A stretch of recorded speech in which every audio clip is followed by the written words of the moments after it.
Bueno, gracias por la espera. Estamos reanudando esta sesión vinculado a disertar, pues, a cuestionar un tanto la sentencia 526 del año 01 de la Sala Constitucional del Tribunal Supremo de Justicia, que se ha establecido como una especie de sentencia comodín a los efectos de que los jueces, ojo, no solamente los jueces de control, que también a lo mejor el mismo argumento podría estar presente en decisiones de la Corte de Apelaciones o los tribunales de juicio, en dejar de lado, ¿verdad?, violaciones a la Constitución en lo que atañe al derecho a la libertad, que se verifiquen con anterioridad a la audiencia de imputación.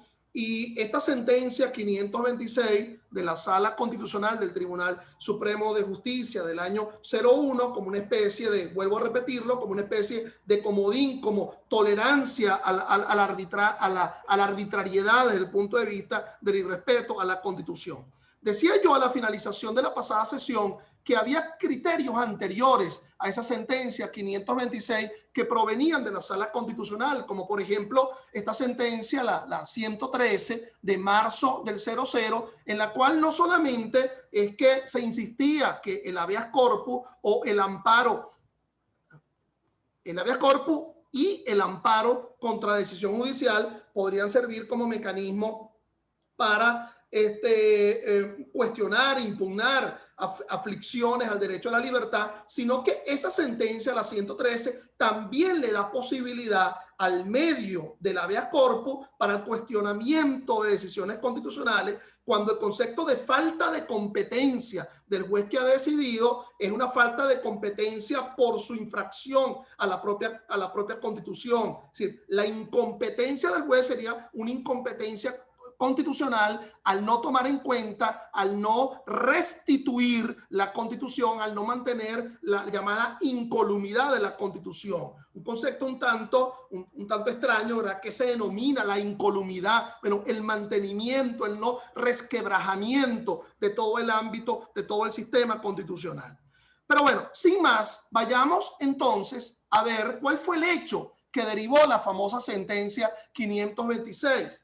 Yo no me gusta leer mucho en estas disertaciones, pero yo creo que aquí tendríamos que leer el hecho para poder saber qué fue lo que se decidió. Y no solamente para ponernos en contexto, sino que cuando a trocha y mocha los demás jueces aplican casi a ojos cerrados la famosa 526 como una especie de planilla, ¿verdad?, en donde la planilla ya está de una vez colocada y conforme a la sentencia 526 del año 01 de la Sala Constitucional, no les ha dado al juez de control analizar las previas, las ilicitudes, las inconstitucionalidades previas, porque ahora se está legitimando con la decisión casi como una planilla, ¿verdad?, en la cual ya ni siquiera hay que motivar mucho. Bueno, eso hay que atender también cuál fue el hecho, porque a lo mejor el hecho que derivó la 526 no es exactamente la misma del hecho que lo estás planteando ahora. Lo que te quiero decir, si eres abogado litigante, es que también si ya tú percibes, hueles que de alguna forma el juez va a tomar es el criterio de esa malhadada 526, bueno, dejarle saber que los hechos son francamente distintos. ¿Cuáles son esos hechos? Veamos. Aquí me voy a limitar a lo que establece la propia parte narrativa de la 526. El alcalde fue detenido por una comisión mixta de funcionarios y de civiles armados sin orden judicial previo, y que en su aprehensión participó el concejal candidato a alcalde y enemigo político manifiesto el juzgado de control dictó decisión judicial por medio de la cual ordenó la detención preventiva del ciudadano, de acuerdo con solicitud formulada por el representante de la Fiscalía, por la presunta comisión de los delitos contra la precitada decisión. Los defensores del detenido intentaron recurso de apelación para denunciar la inconstitucionalidad de la medida de detención judicial de la que fue y es víctima. Es decir, frente a esa medida privativa de libertad en la cual no hubo ningún tipo de criterio con respecto a las ilicitudes, las inconstitucionalidades anteriores, se interpuso la apelación. La apelación fue declarada inadmisible por la Corte de Apelaciones. Luego, los defensores, actuando ante el juzgado en conocimiento de la causa, Tribunal de Control, en la oportunidad de la contestación de la acusación, interpusieron acción de amparo constitucional. Aquí uno podría decir, bueno, yo difiero de ese curso de acción por parte de los abogados. ¿Por qué el amparo? ¿Por qué no se opuso el escrito de excepciones contra esa acusación, invocándose en el escrito de excepciones nada menos la acción promovida ilegalmente, que en ese momento tenía una redacción distinta en aquel artículo 28 del Código Orgánico Procesal Penal? Pero sigamos un tanto con la relación del asunto. Interpuso amparo constitucional por violación de los derechos constitucionales a la libertad personal contenido en el artículo 44, numeral primero de la Carta Magna, y a la inviolabilidad del hogar previsto en el artículo 47 de la Constitución, contra los ciudadanos, contra los ciudadanos contra los cuales se interpuso esa acción de amparo. Contra el fiscal, por haber ordenado presuntamente la detención ilegal del referido ciudadano. Contra el inspector de la policía, por haber dirigido la comisión cívico-policial que ejecutó dicha detención ilegal. Y contra alguien privado por haber participado de la forma ilícita en la referida detención ilegal, ya que no es miembro de ningún cuerpo policial y por tanto no puede, salvo en caso de delitos flagrantes, intervenir en la aprehensión de ninguna persona. El Tribunal de Control declaró inadmisible la acción de amparo constitucional incoada por considerar que el accionante había hecho uso del recurso de apelación contra el decreto de privación de libertad. Ahí en donde uno diría, bueno, por ello lo adecuado hubiese sido oponer el escrito de excepciones y en ese escrito de excepciones sustentar precisamente la inconstitucionalidad, la ilegalidad previa, violentándose el artículo 44 de la Constitución, y ahí veríamos que se podría derivar a partir de esa excepción declarada sin lugar. Pero bueno, sigamos con el acontecer de lo que ocurrió. El defensor presentó ante la Sala Constitucional acción de amparo constitucional contra dos decisiones.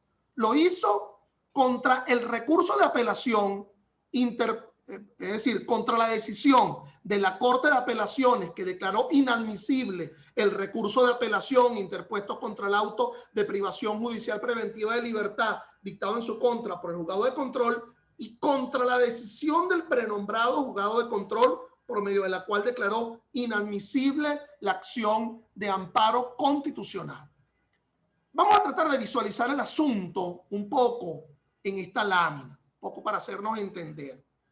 Aquí nos encontramos con la llamada audiencia de imputación, con todas las finalidades que ella pueda derivarse. La finalidad cautelar, el dictado de la medida privativa, la finalidad procedimental, el dictado del procedimiento que se iría a realizar a renglón seguido, o el ordinario o los especiales. Aquí se originaría una investigación post-imputación. Se supone que en dicha audiencia de imputación se consideró la condición de imputado y se dictó la medida privativa, en donde nada se dijo sobre la inconstitucionalidad anterior con respecto a la libertad. ¿Por qué? Porque no era ni por la comisión flagrante de un hecho ilícito, ni previamente existía una orden judicial. Esa fase preparatoria tiene que concluir con actos conclusivos, o el archivo fiscal o la solicitud de sobreseimiento. Y aquí el fiscal, en los 45 días continuos a la privación de libertad, presentó la acusación pública.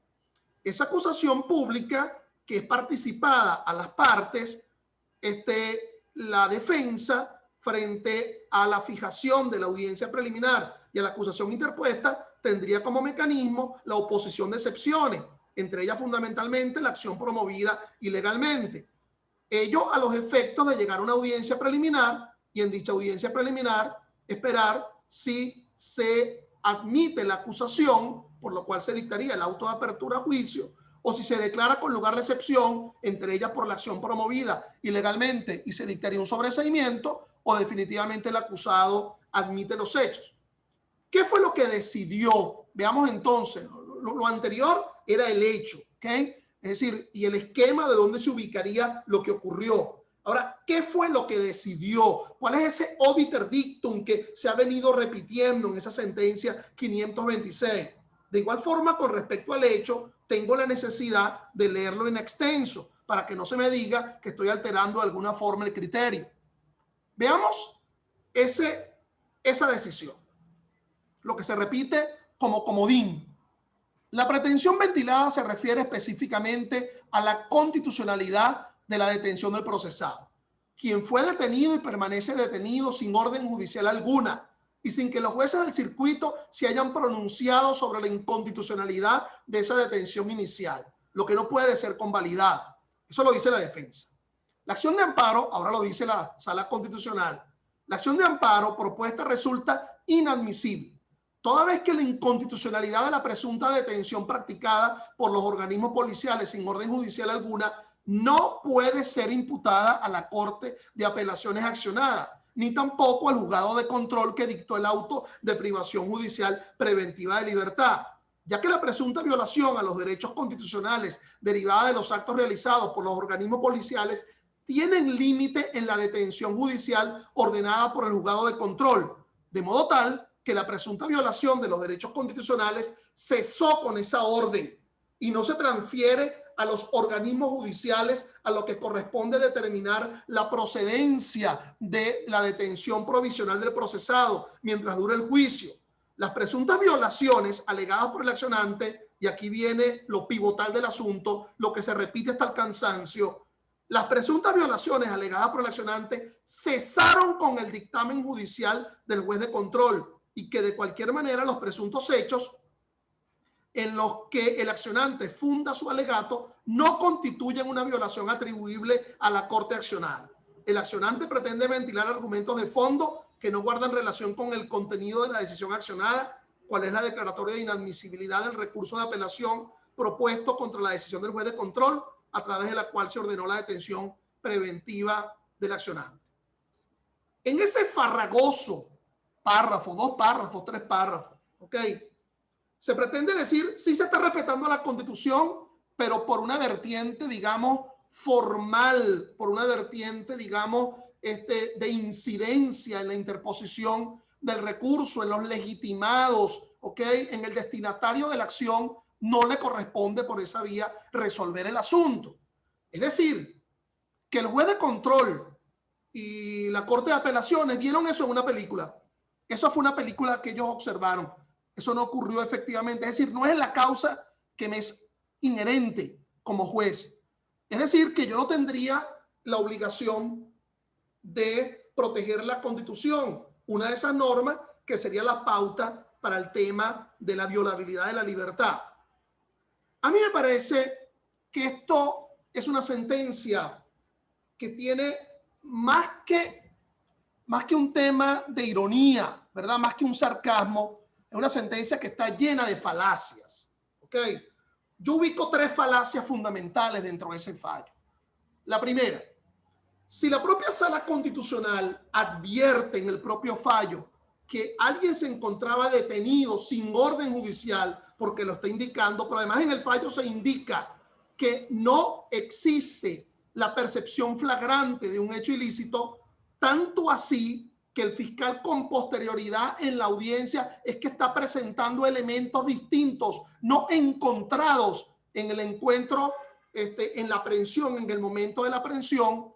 Obviamente, no vamos a poder decir que no es posible que dicha Tribunal de Control pueda viabilizar su competencia legitimando esa detención.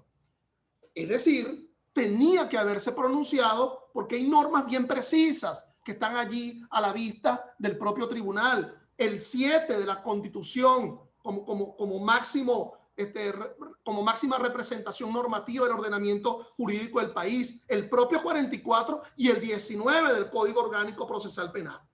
Pero es que además, ello de que a mí no me corresponde el amimetoquismo constitucional, en el sentido de que con amparo lo que yo estoy accionando es si definitivamente, direccionadamente, a quien estoy demandando en amparo es el causante de la circunstancia que se aflige y no restablecer el ámbito constitucional, estaría negando un criterio previo que viene de una vieja sentencia, la sentencia 288 de la Sala de Casación Civil de la entonces Corte Suprema de Justicia del 9 de octubre del año 97, que nos dice bien claramente: el amparo asume un rol cautelar, una vía eficaz para el restablecimiento definitivo de la situación jurídica que le ha sido infringida al pretensor, por lo cual nada impide que esta acción pueda proponerse conjuntamente con el mecanismo procesal previsto por la ley para resolver el asunto,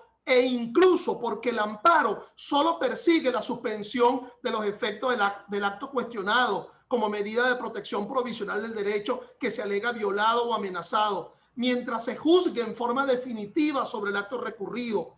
Pero en todos los casos será condición necesaria para su procedencia la demostración del riesgo de irreparabilidad de la violación constitucional. Entonces, bueno, el restablecimiento de la situación constitucional infringida, violada, como mecanismo, como finalidad del amparo. Pero a mi modo de ver, hay una tercera falacia que yo desmonto, ¿verdad?, frente a la sentencia 526. Mis amigos, la teoría de los actos procesales nos hace hablar del principio de identidad del acto procesal. Se tiene que saber quiénes son los sujetos o partes que intervienen en dicho acto procesal. El principio de ese es el principio de identidad del acto procesal, pero también el principio de individualidad del acto procesal. No pueden existir más de dos actos procesales que conlleven el mismo efecto. Tú me dirás: no, pero espérate, pero existe la acusación particular propia y la acusación fiscal. Entonces, si hay dos, no, ya me está diciendo que son distintos, porque uno proviene de la víctima con otra pretensión, quizás cuestionando la calificación jurídica, y el otro proviene del fiscal. Pero hay un principio que es muy importante, que es el principio de consecutividad de los actos procesales, que algunos lo denominan el principio de conexión. El acto procesal no es ornamental. La esencialidad del acto procesal es que uno es causa del otro, el otro es efecto de dicha causa. Es decir, la noción del encriptamiento del acto procesal. ¿Tú te acuerdas, verdad? Aquellas viejas caricaturas de Batman, ¿verdad? En Ciudad Gótica, en donde la Ciudad Gótica había como una especie de cúpula, ¿verdad?, en la cual estaba enclaustrada allí. Bueno, el acto procesal verificado solo, singularmente, pues lo niega el propio Código Orgánico, cuando, por ejemplo, en el artículo 179 nos habla de la nulidad absoluta del acto procesal, pero que también debe verificarse la existencia de la nulidad de actos anteriores. Entonces, la noción de la consecutividad, un acto procesal detrás de otro, implica que obviamente la medida judicial preventiva, privativa de libertad, dictada en una audiencia de imputación, es la consecuencia, es el efecto de una causa.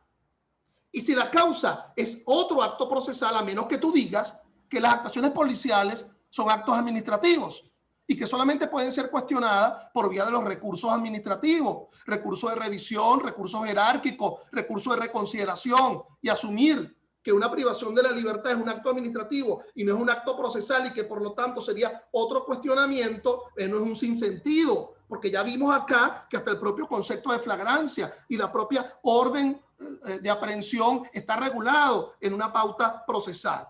Entonces, la noción de consecutividad, ¿ok? Fíjate que la sentencia dice: la presunta violación de los derechos constitucionales derivada de los actos realizados por los organismos policiales tiene el límite en la detención judicial ordenado por el juez de control, de modo tal que la presunta violación de los derechos constitucionales cesó con esa orden. No es que cesó, es que es la causa de ese efecto.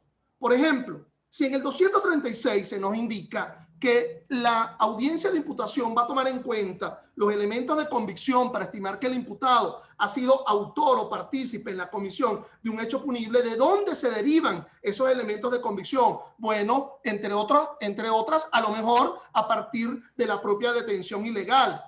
Es decir, el 179, cuando habla de la nulidad de los actos procesales, nos hace la precisión de la conexión de los mismos. Cuando no sea posible sanear un acto ni se trate de un caso de convalidación, el juez deberá declarar su nulidad por auto razonado, o se señalará expresamente la nulidad en la resolución respectiva de oficio o a petición de parte. El auto que acuerde la nulidad deberá individualizar plenamente el acto viciado o omitido, determinará concreta y específicamente cuáles son los actos anteriores o contemporáneos, que también se denominan coetáneos, a los que la nulidad se extiende. Es decir, te doy esa herramienta. Si tú sientes que lo que va a surgir es una decisión convalidante de detenciones ilegales sobre la base de la 526, bueno, anticípate de una vez hablando de la consecutividad o hablando de la conexión sobre la base de lo que establece el propio artículo 179 del Código Orgánico Procesal Penal. Y así yo desmonto la falacia de esa decisión. ¿Qué ha pasado con posterioridad? Hay algunos criterios interesantes. Por ejemplo, la Sala Constitucional en la 130 de febrero del año 06 nos dice: no puede olvidarse que la libertad personal es un derecho inalienable de todos, salvo puede privarse o únicamente puede ser restringida con razón suficiente la comisión de un hecho que la ley ha calificado como delictual. La defensa es el instrumento básico del proceso y ambos son esenciales en la garantía del derecho a la libertad. Son derechos íntimamente unidos. La libertad puede privarse en ciertos casos, tipificación legal, pero es necesario que se haga de ciertas maneras, por previsión de ley nacional, con decisión judicial y mediante un proceso con garantía. Precisamente es esta la última palabra, las garantías. Entonces, bueno, abordar, ilustrar con esta sentencia posterior, la 130, el llamado respeto de las garantías. A mí me parece muy interesante cómo la Sala de Casación Penal, de una forma muy somera, se sustentó en el viejo criterio de la 526 frente a una decisión de abocamiento en la cual se estaba planteando el tema de la privación inconstitucional o ilegal de la libertad, y despachó la Sala de Casación Penal el asunto invocando el famoso comodín de la 526. Me parece extraordinario el voto salvado de la magistrada Blanca Mármol de León en la sentencia 422 de noviembre del 11. La defensa del acusado en la solicitud de abocamiento alegó que mi cliente acudió a la sede del Ministerio Público a los fines de pedir información sobre el por qué fue allanada su residencia, siendo detenido por funcionarios sin estar cometiendo un delito en flagrancia ni a previa orden judicial de detención.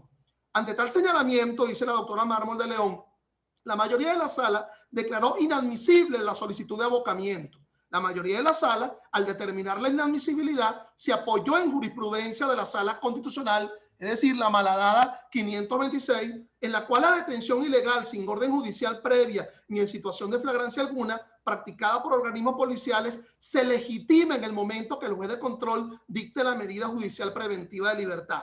Entonces, la doctora Mármol, quien disiente, lo hace por no compartir el precitado criterio, toda vez que el ordinal primero del artículo 44 de nuestra Carta Magna lo establece, por lo que toda detención que no cumpla dichos supuestos establecidos en la Constitución y en la ley adjetiva será ilegal, y todo procedimiento o acto que contraríe el ordenamiento jurídico debe ser nulo, no pudiéndose justificarse mediante razones que vulneren el principio de libertad. Ahí tienes pues un mecanismo a partir de la cual, aunque sea un voto salvado, tiene un criterio interesante de la doctora Mármol frente a la simple incorporación del criterio de la Sala Constitucional en fallo de la Sala de Casación Penal.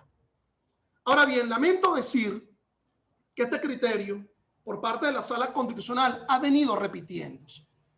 Algunas de estas sentencias son las que tienen allí: la 521 de mayo del 09, la 182 del año 07, la presunta violación de derechos constitucionales derivada de los actos realizados por los funcionarios policiales no se transfiere a los organismos judiciales a los que les corresponde determinar la procedencia de la detención provisional, y que adicionalmente la supuesta lesión que genera la presentación del aprendido luego de transcurrido el lapso de 48 horas previsto en el texto fundamental cesa al verificarse la audiencia de presentación ante el Tribunal de Control y que la captura genera en privación preventiva de libertad.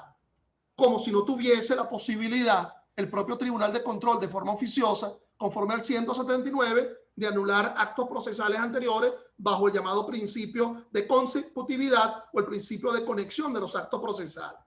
Interesante el criterio, aunque sigue adoptando el mismo obiter dictum de la Sala Constitucional en la 415, en la cual se incorpora como mecanismo para cuestionar esa circunstancia la nulidad, con el agravante que aquí establece que la nulidad es un recurso, en lugar de decir la Sala Constitucional que es el efecto de la declaratoria con lugar de un recurso. Nos dice la 42.000 perdón, la 4298, perdón, la 415 del marzo del 04, las actuaciones cuestionadas en amparo efectuadas por contraeleccionantes que ordenaron su aprehensión presuntamente violatoria de los derechos constitucionales alegados en amparo, no solo ya fueron impugnadas mediante el recurso de nulidad interpuesto. Sí, cuidado, estimado, no existe el recurso de nulidad. Los recursos son apelación, el recurso de revisión, si es que fuese el recurso de revisión, el recurso de revocación contra autos de mero trámite y el recurso de casación por la apoderada judicial del ciudadano, sino que no puede entenderse que dichas infracciones de orden constitucional presuntamente cometidas por los órganos policiales se transfieran a los órganos jurisdiccionales, pues conforme con la citada decisión, estas cesaron con la medida dictada por el juzgado de control de privación preventiva de libertad. Es decir, la misma cantaleta que se repite inexorablemente, pues, en todos estos fallos. Hoy, a noviembre de 2020, ¿cómo yo veo el asunto? Yo veo, y me perdonan que aquí se habla de subversión en la lámina, debe decirse superación. Yo veo 4 criterios por la cual debe superarse esa decisión, ese criterio de la 526. El primero, a mi modo de ver, es las 5 reformas posteriores que hubo del Código Orgánico Procesal Penal a partir del dictado de esa decisión de abril. Estamos dentro de un sistema acusatorio, pero un código es un sistema que se imbrica en sí mismo, ¿ok? Sus normas, sus incidencias, sus recursos están ubicados en una pauta individual, se individualiza. Por lo tanto, si esa sentencia se refería, aunque lo que debió haber hecho la Sala Constitucional era interpretar la Constitución, lo cual mal hizo con respecto al artículo 44, pero se refería al código que estaba vigente en abril de 2001, que era el código del año 00, ¿verdad? Primera reforma. Posterior a dicho código, existieron 5 reformas de dicho código, es decir, la reforma 2006, la reforma 2008, la reforma 2009, la reforma 2012 e inclusive la propia reforma 2001, que fue en noviembre del año 01. Entonces, mal se pudiera entender que el mismo criterio de la Sala Constitucional frente a un código que inclusive frente al tema de la libertad también ha sido de alguna forma reformado. Fíjate que qué reforma más importante que ese parágrafo primero del artículo 236, donde se establece el peligro de fuga o de obstaculización procesal, más reformas de ese artículo 236 vinculado a la medida judicial de libertad. Recuerda que el anterior era el 250, ahora el 236. Esas 5 reformas del Código Orgánico Procesal Penal nos está indicando que el supuesto normativo que fue interpretado por la Sala Constitucional no es esencialmente el mismo y que por lo tanto debe superarse ese criterio. El otro criterio es el siguiente. Ya lo mencioné con anterioridad, la noción de consecutividad y conexión de los actos procesales, lo cual permite la nulidad de actos anteriores por parte del juez de control o inclusive la propia Corte de Apelaciones, porque los actos procesales no se asumen en una relación, digamos, autónoma, individualizada, así como una especie de cadenita, ¿verdad? Como una visión un tanto no sistemática de los actos procesales, es decir, tiene una finalidad. Por otra parte, la 526 jamás, mis estimados, puede sustentar la acusación como acto conclusivo. Mi criterio es que esa 526 está vinculada a un tema netamente cautelar, ¿ok? El tema que está vinculado a la privación de la libertad, mantener a alguien privado de la libertad, pero que no puede ser el sustento de una acusación. Si en el artículo 308 se habla de fundados elementos de convicción, hasta allá no llegaría el obiter dictum, el criterio de la Sala Constitucional, afirmar que esos elementos de convicción que fueron obtenidos en esos actos inconstitucionales y que el juez acepta que son inconstitucionales, pero que él no puede hacer nada porque el criterio de la Sala Constitucional es que legitime el tema vinculado netamente a la privación, pero que no está vinculado al encuentro de los elementos de convicción, la 526 no puede ser un mecanismo que se argumente, que se incorpore para sustentar encuentros inconstitucionales de elementos que van a sustentar la acusación. Mi último argumento, y aquí termino yo y doy la palabra a los que vayan a incorporarse, especialmente al doctor Vega si desea intervenir. Mi último argumento, ¿verdad?, para la superación es precisamente otro criterio de la Sala Constitucional, la 537, la reciente 537 del 12 de julio del año 17, 12 años después, nos dice: lo ajustado de derecho en virtud de las garantías constitucionales en concordancia con los artículos 2, 4, 5, 7, 13 y 19 del Código Orgánico, el último, el 19, es la incolumnidad. Es establecer provisionalmente que toda persona investigada por la presunta comisión de algún hecho punible o aprehendido en flagrancia obtendrá la condición de imputado una vez haya sido informado por parte del Ministerio Público ante su defensor de confianza o público, si no lo tuviera en la sede del órgano jurisdiccional penal competente, de los hechos de los cuales se le atribuye la participación o autoría, así como los elementos de convicción que sustentan dicha imputación, ello a los fines de que el juez, en funciones de control, garantice y supervise el cumplimiento de la legalidad en el proceso, especialmente en lo referente a los derechos constitucionales del investigado, por lo que se considera como investigado y no como imputado hasta que se cumplan los requisitos legales. Entonces, si conforme a este último fallo, la inexistencia de los elementos de convicción, ¿verdad?, no pueden derivarse de quien ni siquiera ostenta la condición de imputado o de investigado, es que los elementos de convicción que se presenten los incorporará novedosamente el fiscal del Ministerio Público en la audiencia y no en ese origen, en la detención. Por lo tanto, el criterio del mantenimiento el mantenimiento del efecto en lo que atañe a la privación de la libertad lo niega la sentencia 537. Fíjate que el carácter de investigado y no de imputado, sino a partir de la propia audiencia de imputación, tiene su efecto con respecto a la sentencia anterior.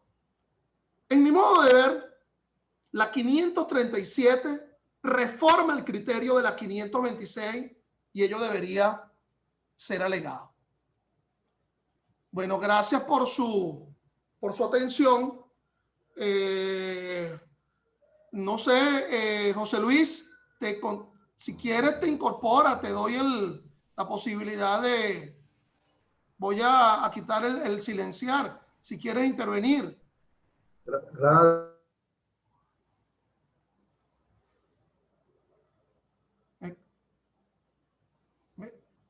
Ajá, te estoy observando, José Luis. Aquí estás. Ok. No te escucho, no te escucho. Déjame quitar algo aquí.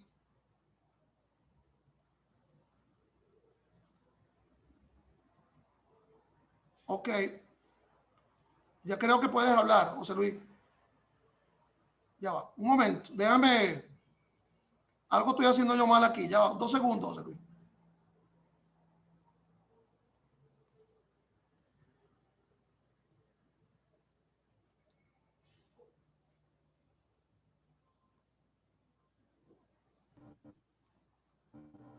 ¿Me escuchas?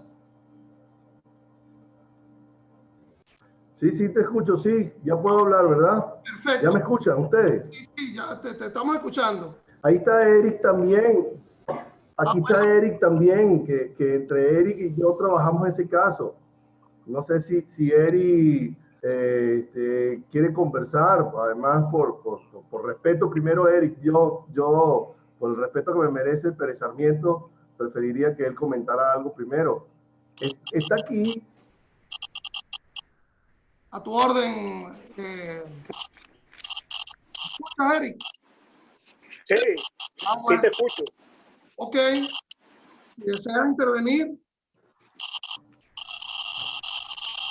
¿Me oyes ahí? ¿Me escuchas? Sí, sí, te estamos escuchando. Sí.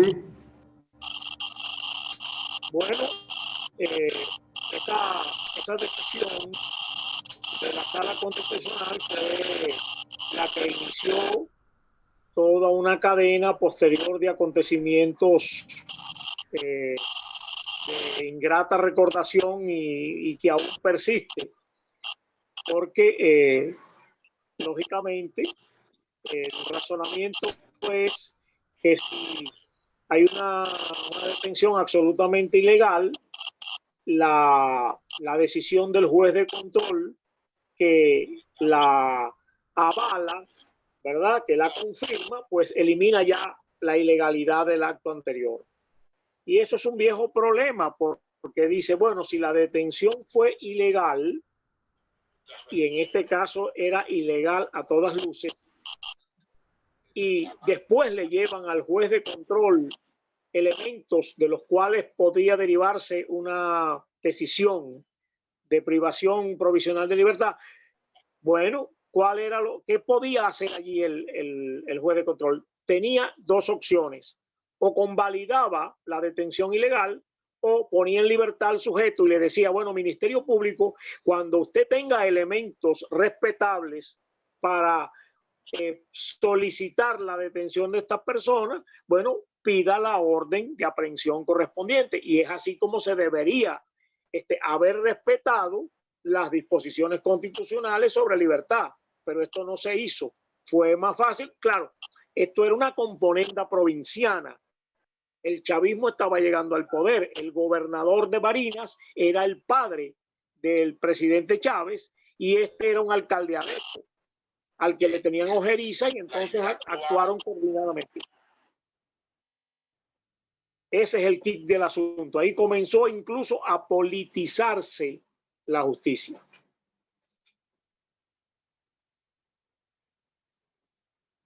¿Ya me oísteis? De acuerdo, sí, sí, te escuchamos muy bien.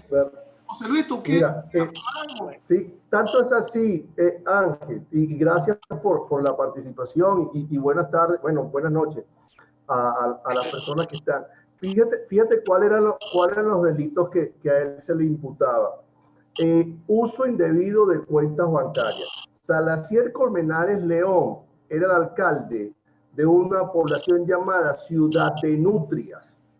Ahí lo que hay es agua, ¿no? Ellos viven del situado constitucional, no tienen recursos propios. ¿Qué pasaba? Ese alcalde, cuando no tenía dinero la alcaldía para pagar la quincena y además para pagarle la semana a los obreros, él hacía un avance de efectivo con su tarjeta de crédito, cosa que está muy mala, ¿no? Además, hacía un avance de efectivo, sacaba dinero del banco, pagaba a los empleados y a los obreros y cuando llegaba el situado, con la chequera de la alcaldía, mandaba a pagar su tarjeta de crédito. Eso está malo, por supuesto que está malo, ¿no? Y no lo avalamos bajo ningún supuesto. Pero esos eran los delitos José que Luis, se le imputaban. mira, ¿sí? acuérdate que tengo muy limitado la plataforma. Casi que estamos terminando, ¿viste? Ok. Pero mira, sencillito, Ángel, sencillito. Esa sentencia dice que la detención ilegal cesa cuando la persona la colocan frente al juez de control. Ha de entenderse entonces que es una detención ilegal. Y la pregunta siempre que tenemos que hacernos es, ningún juez de control ha exhortado, ni la propia 526 lo dice, ningún juez de control ha exhortado al Ministerio Público a que investigue a los funcionarios policiales que aprenden sin ninguna orden judicial y sin estar en la comisión de un delito flagrante. Tanto es así que yo he visto actuaciones policiales donde encabezan el acta policial señalando la sentencia 526. Por supuesto que ahí hay actos consecutivos y conexión de actos policiales, no hay duda. Y eso tendría que ser nulo, de nulidad absoluta. Comparto contigo que no hay ningún recurso de nulidad, pero me parece que esa decisión 526 y todas las posteriores que señalaste ahí siguen legitimando la violación del principio de libertad. ¿Por qué? Porque nosotros estamos aquí ahorita y de repente puede llegar cualquier funcionario policial, nos aprende, nos lleva quizás después, posterior de las 48 horas, y fíjate lo que dice la decisión, Si hay algo ilícito, ilegal, una detención, cesa. Ya va, espérate un momentico. Yo comparto el que cese, pero a esa persona que me privó ilegalmente de la libertad, ¿qué le vamos a hacer? Lo vamos a condecorar. Ni siquiera se le va a iniciar una averiguación administrativa. Ni siquiera se le va el fiscal va a iniciar una averiguación penal.